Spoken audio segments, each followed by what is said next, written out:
Halo, Assalamualaikum warahmatullahi wabarakatuh. Bapak Ibu pecinta Merdeka Digital, semoga Bapak Ibu senantiasa dalam keadaan sehat dan tetap semangat. Bapak Ibu ada informasi yang akan kami sampaikan kepada Bapak Ibu semuanya terkait dengan program sekolah penggerak. Bapak Ibu mungkin eh, kalau yang sudah jadi kepala sekolah di program sekolah penggerak mungkin tahu ya, tapi Bapak Ibu yang belum atau ingin mengikuti program sekolah penggerak dan Bapak Ibu kebetulan sebagai kepala sekolah tentunya harus memahami aturan. Seperti apa sih aturan menjadi kepala sekolah di program sekolah penggerak. Ini saya dapatkan informasi dari penjelasan dari Dirjen Guru dan Tenaga Pendidikan yang sosialisasinya disampaikan oleh eh, dari BPGB ya, Balai Besar Guru Penggerak ya di Semarang, Jawa Tengah, yaitu terkait dengan regulasi pergantian atau perubahan kepala sekolah pelaksana program sekolah penggerak. Hal ini berdasarkan Kemendikbudristek nomor 371 garis miring M garis miring 2021 yang isinya terkait dengan program sekolah penggerak. Bapak Ibu akan saya sampaikan yang pertama, Kepala Satuan Pendidikan Pelaksana atau kepala sekolah lah ya di program sekolah penggerak dapat berubah. Nah, ini ya Bapak Ibu ya, dapat berubah atau dapat diganti atau dapat mengalami pergantian apabila mengalami 5 kondisi tertentu berdasarkan Kemendikbudristek nomor 371 garis miring M garis miring 2021 tentang program sekolah penggerak. Yang pertama apa Bapak Ibu? Kondisinya adalah yang pertama kepala sekolah dimutasi atau dirotasi kepala satuan antar satuan pendidikan. Jadi kalau ada rotasi antar satuan pendidikan pelaksana program sekolah penggerak, pasti di situ ada perubahan ya atau diganti karena dimutasi antar satuan pendidikan tetapi masih dalam satu program sekolah penggerak. Nah, buktinya apa Bapak Ibu? Buktinya adalah ini surat mutasi. Itu pertama ya. Kemudian yang kedua adalah promosi jabatan. Jadi kepala sekolah atau kepala satuan pendidikan di program sekolah penggerak itu mendapatkan promosi jabatan atau memperoleh promosi jabatan. Misalnya pindah ke kepala seksi atau kasih SD atau kasih apa, kasih SMP atau kepala bidang misalnya ya. Nah, dokumentasi atau buktinya apa? Yaitu surat promosi atau surat keputusan jabatan terbaru.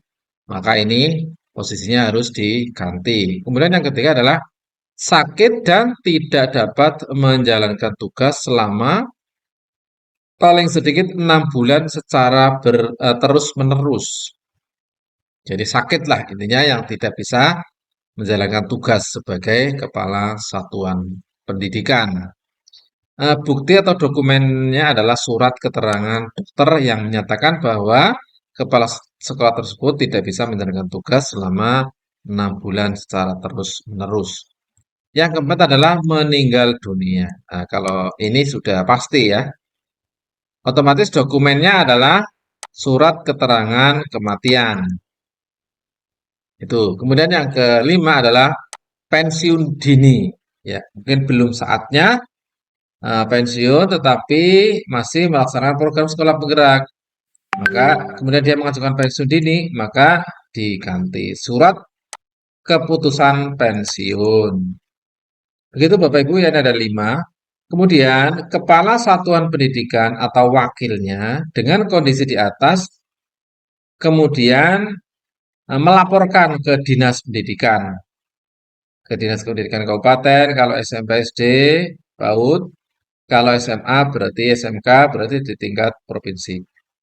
Dan Dinas Pendidikan mengusulkan calon pengganti Kepala Satuan Pendidikan Pelaksana PSP kepada pemimpin unit utama yang membidangi guru dan tenaga kependidikan. Ini apa namanya aturannya ya Bapak Ibu. Kemudian siapa calon penggantinya? Nah ini juga penting. Calon pengganti Kepala Satuan Pendidikan Pelaksana PSP yang dilaksanakan dalam empat ketentuan di atas, dalam empat ketentuan ya. Di dalam kondisi 5 ini, maka ada empat ketentuan. Yang langkah pertama, ketentuannya adalah calon kepala satuan pendidikan pengganti merupakan kepala satuan pendidikan cadangan calon kepala sekolah penggerak. Jadi yang menggantikan ini di ketentuan pertama adalah cadangan ya, calon kepala sekolah penggerak yang akan menggantikan. Kemudian langkah kedua, bila ini tidak ada, maka calon kepala sekolah penggerak dapat diganti dari guru penggerak.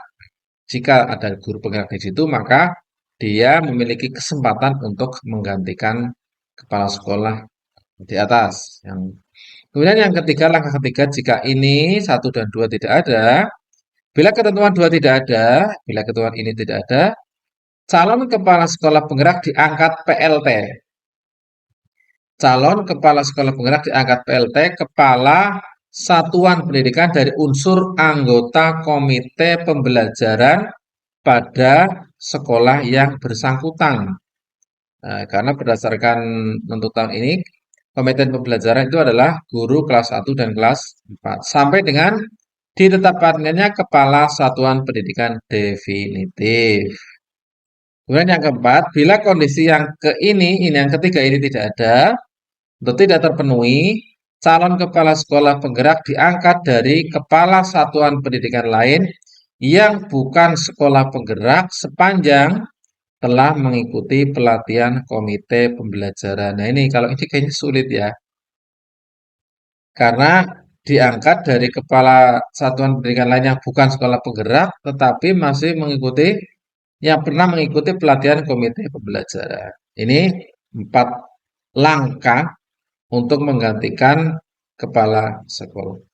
Pemerintah daerah mengusulkan calon pengganti kepala satuan pendidikan pelaksana program sekolah penggerak kepada pemimpin unit utama yang membidangi dan guru dan tenaga kependidikan. Kemudian Bapak Ibu, ya ini langkah-langkahnya ya. Langkah-langkahnya ini Bapak Ibu ya, langkah-langkah dalam mengusulkan perubahan kepala sekolah. Ini dimulai dari sekolah atau yayasan melaporkan perubahan kepala sekolah kepada Dinas Pendidikan. Ini pertama. Kemudian yang kedua, berkonsultasi, Dinas berkonsultasi lebih dahulu dengan BBPMP dan BGB terkait perubahan kepala sekolah. Ini berkonsultasi. Kemudian yang ketiga, tindak lanjut UPT mengkonfirmasi kepada Dinas Pendidikan atau yayasan dikonfirmasi. Kemudian yang keempat, advokasi atau mediasi antara BBPMP dan BBGB, Dinas Pendidikan, Yayasan, dan Sekolah agar KS pengganti sesuai dengan Kependikbud-Ristek nomor 371. Kemudian output, kesimpulan, dan rekomendasi dalam formula berita acara dan perubahan data KS di Dapodik. Sudah dirubah. Yang kelima, Dinas Pendidikan bersurat kepada GTK dan PDM tembusan ke UPT setempat melampirkan dokumen berita acara. Ini kelima. Ini agak rumit ya. Prosesnya panjang banget. 5, kemudian yang keenam, GTK memproses sistem SIM di SIM PKB ya, di guru dan tenaga pendidikan ya. Kemudian yang ketujuh, GTK bersurat ke PDM terkait perubahan KS PSP, Kepala Sekolah Program Sekolah Penggerak. Kemudian ini ketujuh, kemudian 8, PDM ya. Kemudian memproses SK perubahan PSP, sanksi dan terkait BOS atau eh, BOP kinerja kalau ada hal yang tidak sesuai. Kemudian 89 distribusi dokumen SK perubahan PSP terkait sanksi dan BOS atau BOP kinerja kepada Dinas Pendidikan. Kemudian selesai. Ini prosesnya panjang banget ya untuk kepala sekolah di program sekolah. Demikian Bapak Ibu, ini menjadi pengetahuan bagi Bapak Ibu. Bila Bapak Ibu kurang mantap, silakan baca di Kemendikbudristek nomor 371 tahun 2021. Demikian. Assalamualaikum warahmatullahi wabarakatuh.